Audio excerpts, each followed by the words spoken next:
Hi, Sheila here, and I would like to do an experiment with channeled astrology. And today I'm going to attempt to channel an interpretation for a natal Saturn opposition Sun. So, natal Saturn opposition Sun. Let's see what am I receiving and see how it goes. So, Saturn opposition Sun. I see the colors, of course, yellow of the Sun and like gray of Saturn, and the link between them, like the opposition. Bright and gray.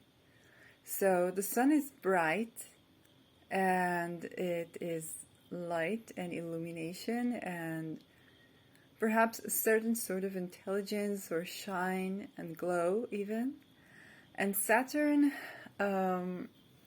there's a point I call doom and gloom, which is right in the feet between the thumb and like the rest of the fingers, like underneath, and I call it doom and gloom. And Saturn is like that doom and gloom, and it needs to, that point needs to be pressed to be relieved. So Saturn sees the Sun and its shine, and it complements it with an attempt to ground it to reality, but the reality that Saturn sees is doom and gloom. And so there can be a teeter-tatter between brightness and light and shine, depending, of course, on how the Sun is aspected and where does it sit, and that tendency for this grayness and like a winter versus summer sort of view.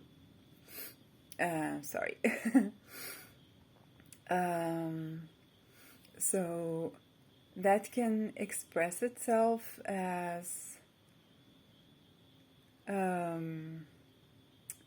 mood swings between sunny moods and kind of anxious moods, or confident, shiny moods and kind of introvert moods. Is that correct? Yes.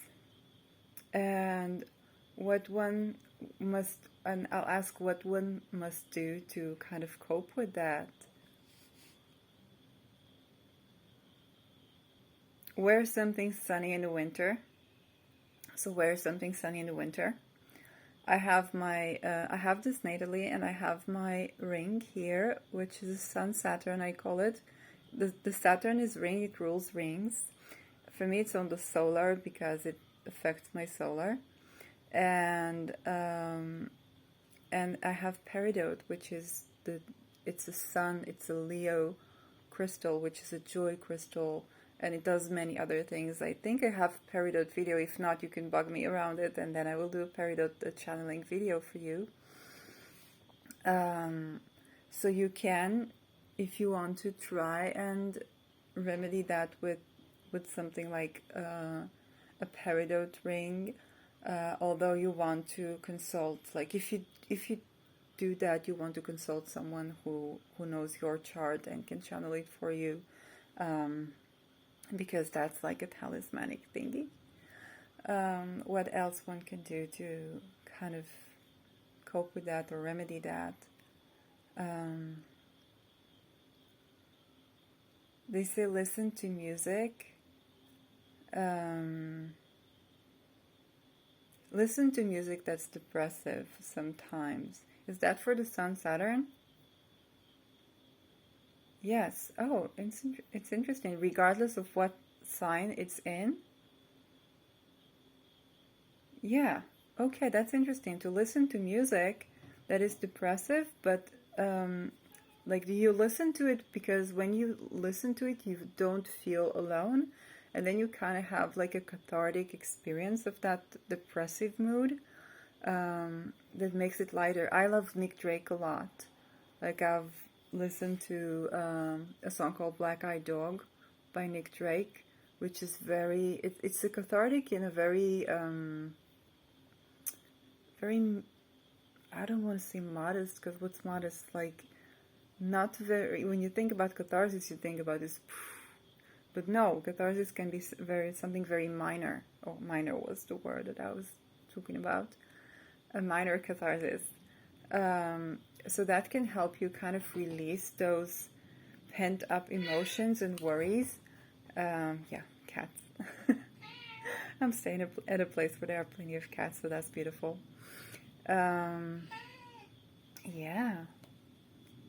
They're so beautiful.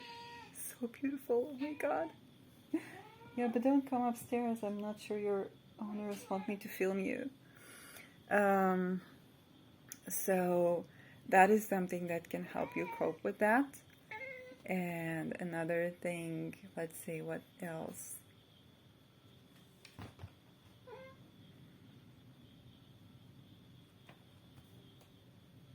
Of course, expose yourself to the sun. Safe exposure to the sun is important,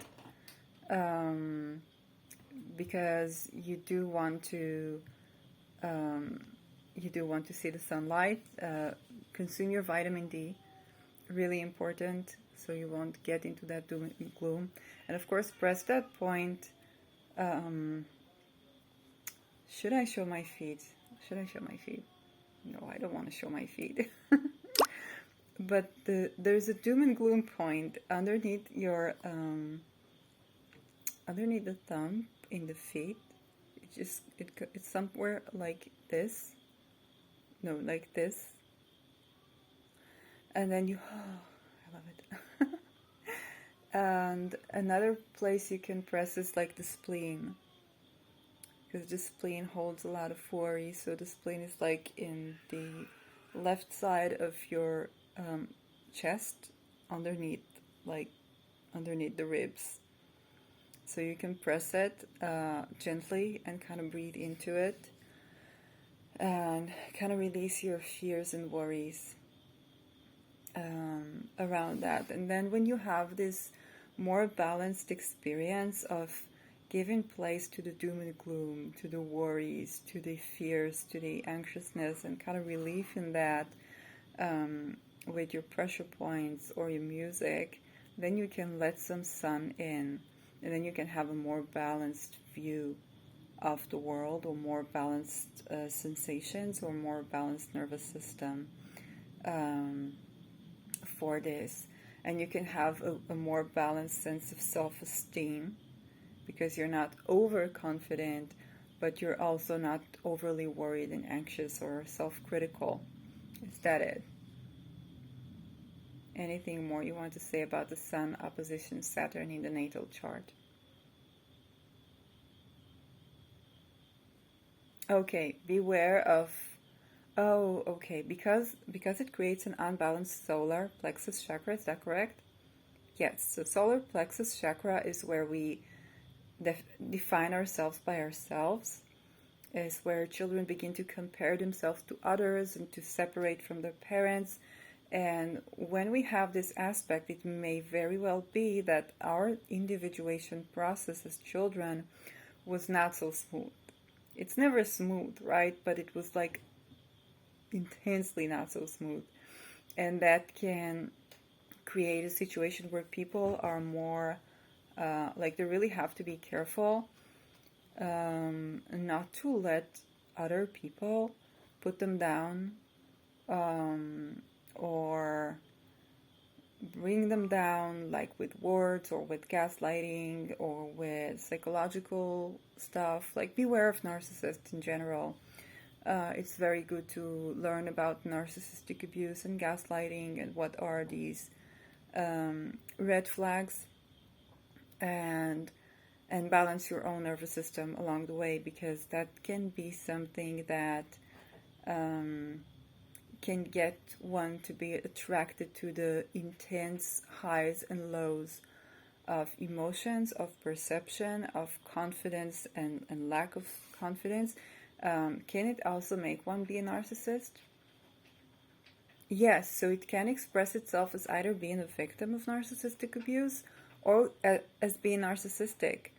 And so if a person is in the state of self-awareness that they want to address that, because narcissistic is not just NPD, it's a scale.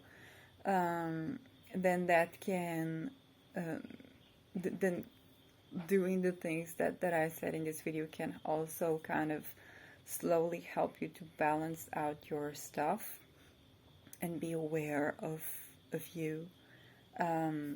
Listen, put a hand on your solar plexus, which is right underneath your ribs in the middle, until the belly button, and then listen to what it has to say. Would fennel tea be good for that? Yes. Oh, fennel tea. Now you need to consult someone who knows you before you take any herbs or medications, unless you are intuitive yourself. But fennel is something you want to check about. It's good for digestion and balancing the digestive system, and therefore it's also very good for the nervous system. Anything more? No, nothing more about that. So this is the natal Sun opposition Saturn. I saw that there are not too many videos about this in a natal chart, so I decided to make one myself. This is channeled, it's channeled message, so you might not find anything in the literature that necessarily correlates with that. And I'd really, really love to see if that resonates with you. Do you have this in your chart? Do you know someone who has this in your chart? Do these rules and practices apply to you? And I'll see you in my next video. So take good care. And this was Channeling Science for Channeling Astrology and Sun-Saturn opposition. Share, like, comment on this video. This helps the algorithm. This helps me share my experiment and see if my intuition works and if my channeling works, and that can improve the astrology that I do and the astrology that I teach here. So yeah, have a lovely day, night, evening, whenever you're watching this. Bye-bye.